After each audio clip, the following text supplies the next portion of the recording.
What up guys, Live Adventurously checking in. Nice to meet you. And today we're going to talk about bad habits that are keeping you poor.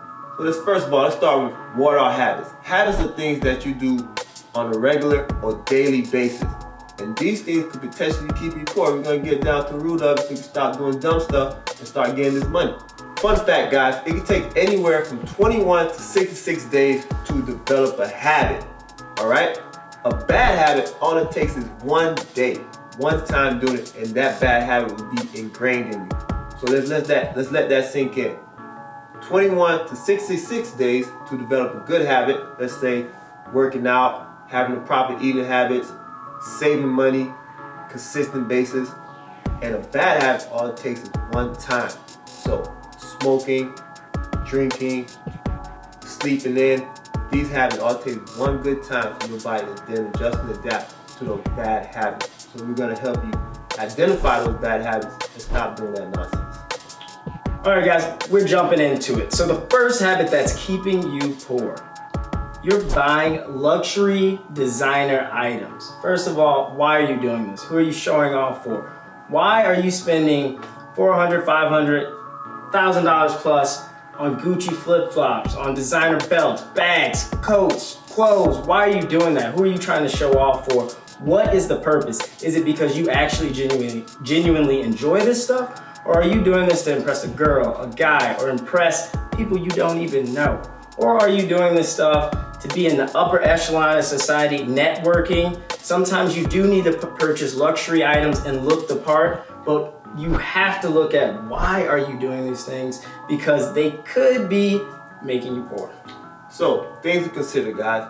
If you can't buy it 3 times, you can't afford it. So for example, $1,000 shirt or $1,000 shoe, if you don't have $3,000 in your funds to spend on it, you can't afford it.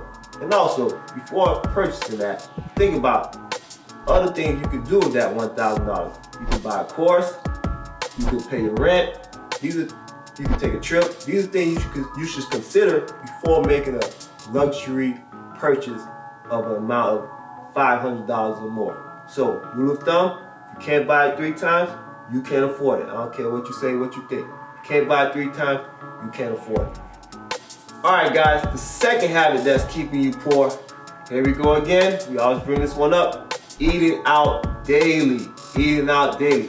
On average, a meal from Chipotle costs you around $12. That's on average. It could be more where you are, it could be slightly less, but on average it's $12. So for example, if you eat out just 5 times during the week, that's $60. If you eat out 7 times a week, that's $84. 30 times, that's $360. $360 guys, let that sink in. So you eat out every day for a month, that's $360. Depending on where you want to go and how soon you book a flight, that's a round trip flight. That's a round trip flight. I'm not talking about a Spirit flight either. That's a round trip flight with a reputable company like Delta, American Airlines. I don't want to go down that. But $360, that's a round trip flight. So what you should do, limit yourself to 2 times a week. 2 times a week. We get it. You want to hang out, you want to socialize with friends, or you just want to not cook.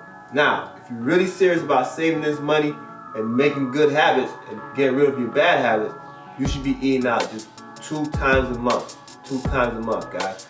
Okay? I know you want to go out, hang out with friends, and socialize, but at what cost? At what cost, guys? So, the bad habit you must eliminate is eating out daily.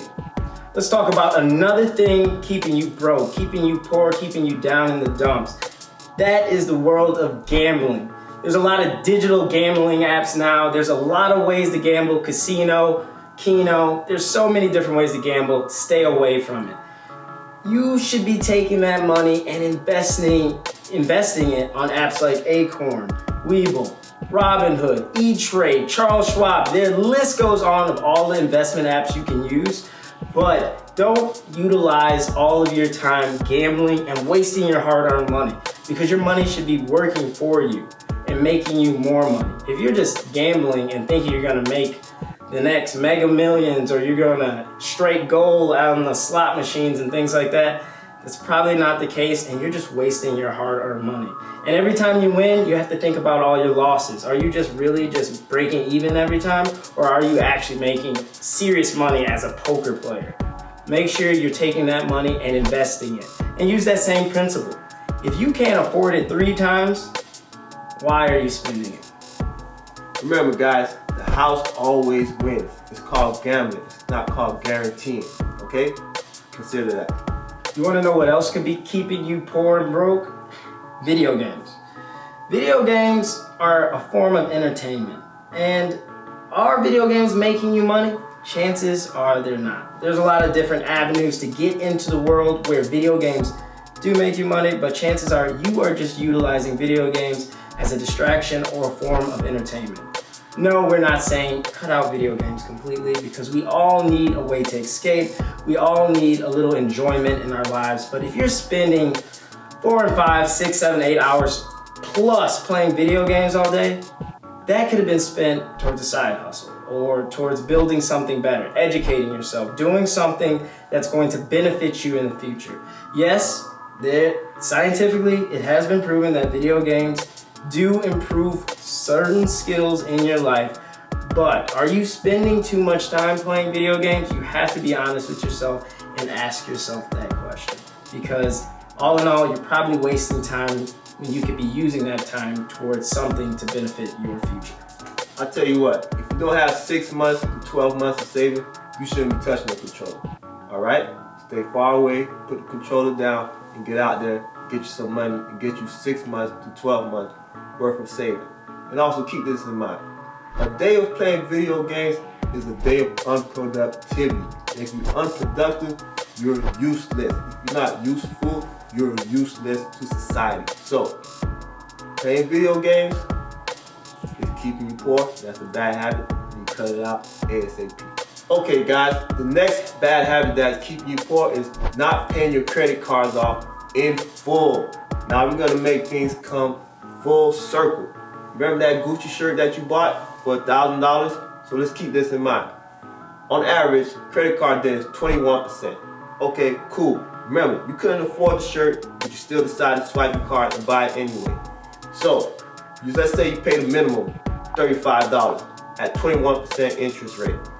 Over the course of 40 months, in order for you to potentially pay it off, you've now paid an additional $369 towards that shirt. So now you just made an expense, which is $1,000. You just turn that into a $1,300 expense because you're buying things you can't afford and you're not paying your credit card off in full. Okay, let's give you another scenario. Let's say you got a little bit more money, you're paying above the minimum. So let's keep it at $1,000 still, and now you're paying 21%, but now you're gonna pay $50 instead of $35. So in the course of 24 months now, you're still paying $219. So no matter how you slice it, that $1,000 shirt has still increased in cost while decreased in value. Because the minute you wear a designer shirt or a luxury shirt, it decreases in value. Yeah, you could probably sell it on Poshmark, but that's not something you want to bank on. So not paying your credit cards off in full is a bad habit and it's keeping you poor. Cut it out. So the added cherry on top, our bonus, is going to be impulse buying. Impulse buying is just inadvertently swiping that card, making a purchase, not thinking about what it is. Maybe you're out on the town, the boys, the girls are getting together, you're trying to impress a group of ladies, trying to impress a group of men, and you get bottle service. You send a bottle, you send drinks their way. Those are impulse buys. And another impulse buy is going to the store, seeing an expensive bag, knowing that bag is not something you can afford, but without even hesitating, you swipe the card. Don't impulse buy. Don't just swipe your card. Don't just spend your money carelessly and not think about the consequences or the long-term effects that it could play into your life. Because again, credit card debt is a very serious thing. And along with that, if you're just wasting money on things that you can't necessarily afford and you're just swiping that card, impulsively buying things, that could become an addiction and a long-term problem that is going to have you in the hole for years. That's a bad habit, guys. You gotta cut it out. And I know you may think, well, I don't do that with luxury purchases, blah, blah, blah. What about the grocery store? You go on with the list, you're supposed to just buy bread, milk, but you come out with pizza, chips, Go-Gurts, toaster strudels, Pop-Tart, every different flavor of Doritos, whatever it may be. Come on, bro. All you supposed to get the essentials. Your bread, your milk, your water, your rice, and you coming out here with a old snack pack. Impulse purchases is a bad habit that's keeping you poor, and you need to cut it out. Be an adult. There you have it, guys. Bad habits that are keeping you poor. Bad habits that are keeping you from becoming a millionaire. What you gonna do? Let us know.